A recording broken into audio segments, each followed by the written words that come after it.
નમસ્કાર, આપ જોઈ રહ્યા છો સ્પાર્ક ટુડે ન્યૂઝ। રાજ્યભરમાં 22 જૂનના રોજ યોજાનાર ગ્રામ પંચાયતની ચૂંટણી સંદર્ભે પાદરા તાલુકામાં પણ રસાકસી ભર્યા જંગ વચ્ચે ઈચ્છુક ઉમેદવારોએ ફોર્મ ભર્યા હતા। પીપળી ગામના સરપંચના યુવા ઉમેદવાર સંજયસિંહ રાઠોડે ઉમેદવારી નોંધાવી હતી।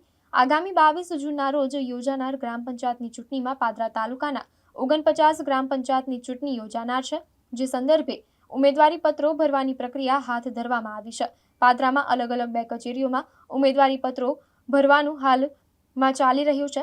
ત્યારે પાદરા તાલુકાના પીપળી ગામના સરપંચ પદના યુવા ઉમેદવાર સંજયસિંહ રાઠોડે પોતાના સમર્થકો સાથે ઉત્સાહભેર ઉમેદવારી નોંધાવી હતી।